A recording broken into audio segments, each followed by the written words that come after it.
When you show up, you have no rehearsal. The Golden Showcase at the Orange Blossom Opry has been going on for weeks, and it's coming to an end. We met Dennis and his old band Reboot at a driveway party.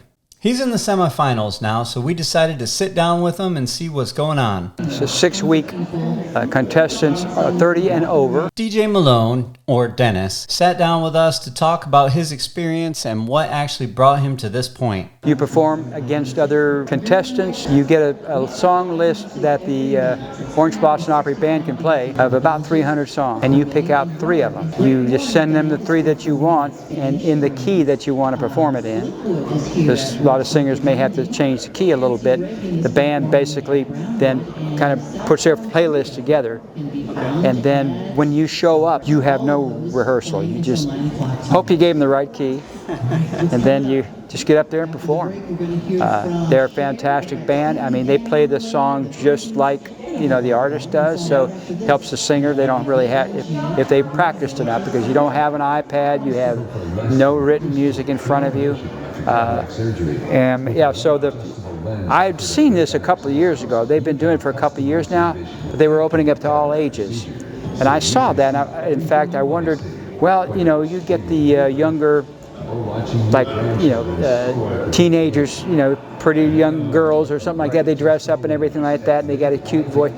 You don't have a chance for that. I've been acting on stage for about 40 years, and it's always, if you're on stage with kids or animals, forget about it. They're going to draw all the focus. I don't care how good or how bad they are. You could be a fantastic actor. Forget about it. The demographic of now the contestants are more in line with a lot of people from the villages, but we had people come in from Alabama, from South Carolina, all different states to compete. And I think some people might think, well, gee whiz, this is just a popularity contest. Now, don't get me wrong, I want to have as many, if I could put 550 people in there, I know I'm going to win, because that's as many people as it holds.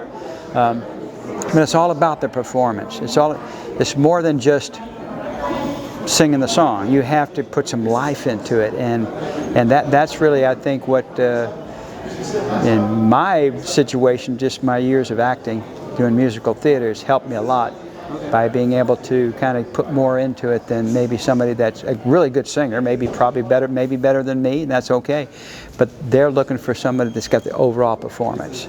So I was fortunate enough to win I think I was in the second week, won the second week, so I've been waiting, looking at all the winners and kind of seeing what my competition is going to be, because they have a YouTube channel, and all those they're live streamed and they're recorded. Okay. So so next Thursday on the 20th, that'll be the semifinals, and I've already sent them my song list yesterday, and we'll see how it works. It's kind of funny. I grew up in the Panhandle in Fort Walton Beach, Florida, and a good friend of mine, he was actually my dentist, but he was involved in musical theater. And I sang in choirs and stuff like that. When I was a kid, I used to do puppet shows. I was on like a little TV show and stuff. So it was relatively, I guess, it felt like it was comfortable for me. And then in 1986, they were my friend who was a dentist. That he was our dentist, like I say, but he was playing music for a show called Guys and Dolls, a very popular musical. And he said, "Dennis, why don't you come out and try out for that, and see?" Oh, okay. And Kay, my wife, said, "Well, if you go out for that, do I have to come to see you in the shows?" Now, 50 productions later, she's worked backstage, she's worked props, helped pick costumes, all types of stuff, and she's never missed a show. But anyhow, so I went there, and through the audition, there were 70 people in there there was, I think, maybe 23 roles. Of course, I go in there, and I listened to the music before I got there, so I prepared for that. And so when I did that, I said, I'm going to win, I'm going to get the lead.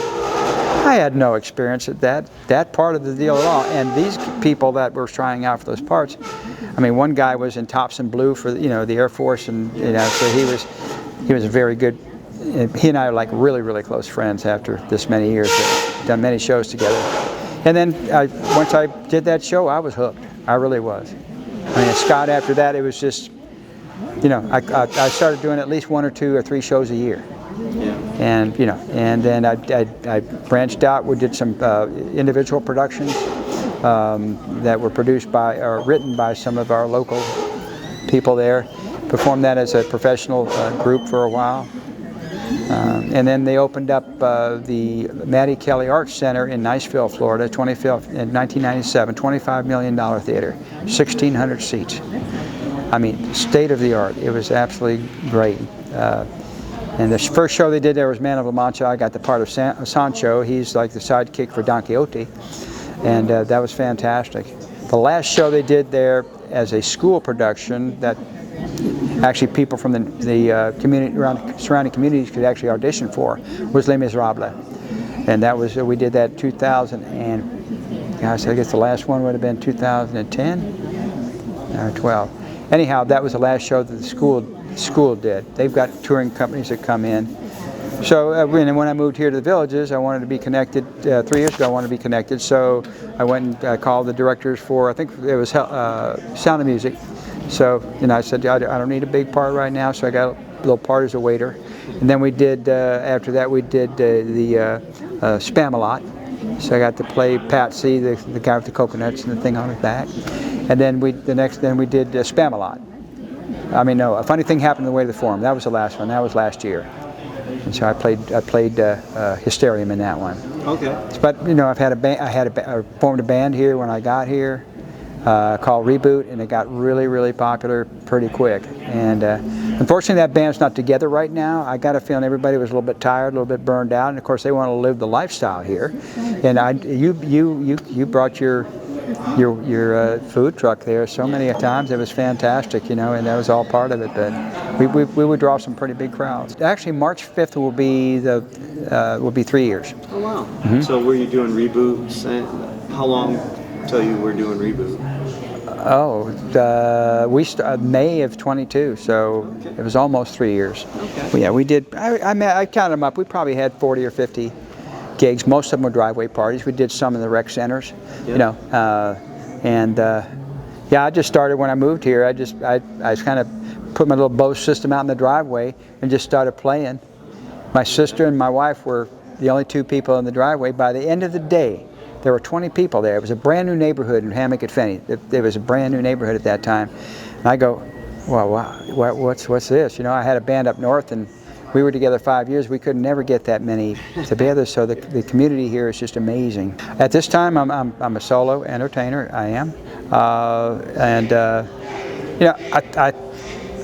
when I was up in the Panhandle, I had a group called Autumn Poultry because we weren't no spring chickens anymore.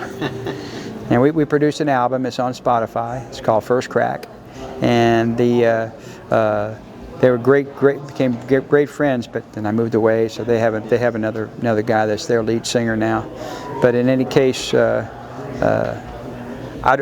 probably would be okay with it because that started out as just a twosome. If I had another person, it could reform. But if I had a good enough gig, I might be able to get the guys back together to play, one-offs types thing. But we just didn't want to get into the drill again. Driveway parties, are not easy. First of all, it'd be hot, it'd be raining, and I don't care about the band. I'm just worried about losing the audience. Right. So, I don't know if I'll do that again. I've been fortunate enough to meet a couple of really great people here at the Old Mill Playhouse that are putting something together. So with my theater background, I'm going to be helping them a little bit with direct stage managing the next show, which is Betty and the Jockettes. Takes place in the 50s, and they built a stage in front of the movie screen in theater number 5. I think I'm touched by music a lot, and there are some songs that just if I can bring that kind of emotion to the audience, it gives me joy. Yeah. Because if they can feel the same thing, that's why I kind of gravitate. In fact, what I said on the stage at the Orange Blossom Opry, I said I've got a rock and roll heart, but a country soul. So that's kind of where I feel I'm at, because I was kind of brought up in a kind of a pretty rough situation growing up, a rough household. But my dad would come home sometime 2 or 3 in the morning. It wasn't a good situation, but we had a little bitty 45 player about just like this, and he'd play those records, and that's what I listened. That's what I would hear. So that was kind of kind of my indoctrination, other than singing in church. And I sang with choirs. I sang at Carnegie Hall with a combined choir there for that's 8 years ago. Yeah, and that's an amazing place. Basically, my dad was military, so I was born in Canada. He joined the U.S. Air Force during the Korean War back in '54. And so then we migrated into here after that point, and then I got naturalized when I was 5 years old. And then with the Air Force, we were just moving around. I think I had 3 report cards in the 8th grade till we got to Fort Walton when I was a junior. No, I guess it was 68, so I was 16 when we moved to Fort Walton. I moved away for a couple of years because I had an opportunity when I was 20 years old to work in the automotive plants up in Pontiac, Michigan. But unfortunately, the energy crisis hit, and they were laying everybody off. And so it snowed on Easter Sunday. I said, I'm going back. I'm going back to Florida. I'm done here. Yeah. So I moved back here. And I don't know. Something kind of drew me to looking for. Well, basically we had a house on the water for 20 years. It got hit by 3 hurricanes, and just got tired of that. And as we got older, it was just more difficult to fix everything. And then that last one, Hurricane Sally, came through. And I said, okay, we're done. And we had a buyer for the house. We sold the house, lived in a condo for a year. We were going to look for a place to live in our old neighborhood, and everything was just, they were all 60-year-old homes. They were asking too much money for. So I said, let's go take a lifestyle visit down in the Villages. So we came here on a Monday. We got here, I think, on Saturday. My wife and I just had we got back off a cruise for our 50th wedding anniversary on a Saturday, and then Sunday we drove down here. On Monday, I think we went and played golf or something on Monday. We did a lifestyle visit thing. And at the end of Monday, I asked Kay, I said, Kay, what's the chance of us moving here? She said, 0. 0. On Thursday, we bought a house. Like the singing, right? Yeah. So, that's kind of how we got here. But pretty much, so Florida pretty much all our life. I lived in Orlando at one time, but before Disney ever got here. We lived in a little mobile home park on a little lake, and the railroad tracks on North Orange Blossom Trail. Oh yeah. Yeah, and so across there was just farmland across there that and I worked. Yeah. I think I worked had a part-time job packing oranges back in when I was younger. So pretty much. How did you hear about the Villages originally? I was searching for a place after I turned. I guess when I turned 55 or whatever, I was just looking at they were looking at putting like a Margaritaville type thing up in the Panhandle up there in the Seagrove, Grayton Beach area, and so I kind of got interested in that, but that never did pan out. They put it somewhere else, right? Yeah, I think so. I think they went up the East Coast, but anyhow, so at that point it kind of said, well, what are some other places? And I didn't know anything about the Villages, and they kept talking about this lifestyle visit. I scheduled one lifestyle visit, canceled it because we just weren't ready. So I just think we were ready, and I haven't regretted it a minute. It's only 4.5 hours back to my son's house up in Niceville, so it's not a hard drive. If we leave at 8 o'clock in the morning, we gain an hour going over. We'll be there by noon. You had to audition. Basically, but I didn't have to do much because I already had that album. I sent them a copy of the album, and then a copy of the website, because we had the Reboot band website, which had all kinds of videos on it. So I didn't have to send them anything. And they're pretty. They probably needed to fill the bill. So I'm not saying it was all because I was the best, but I was certainly as qualified as anybody else to start with. Okay. So I said, what the heck. And it is, so far they've been very, very nice. Neil Bogus is kind of the guy that runs it over there. He's a super dude, and it was fun. I don't think we were completely sold out that night, but I think the finals probably will. But we had about 450 people the night I was there. How many people did they start with? I think they have. Oh, how many contestants? Yeah. Well, at least 6 a night. Now there were 7 the night I performed, but I think everybody else has had 6. So that'd be 6 times 5, so 37. So do you do a whole set, or is it? No, 3 songs. Oh, okay. So in other words, they give you 300 songs. You send them 3. Okay, so the first you go on, and I don't know how they choose the order. I think I was 2nd or 3rd, whatever, on that part of it. But you go up and you 2 songs in a row, and then everybody comes off, and then they do like they call a lightning round. Everybody does one more song.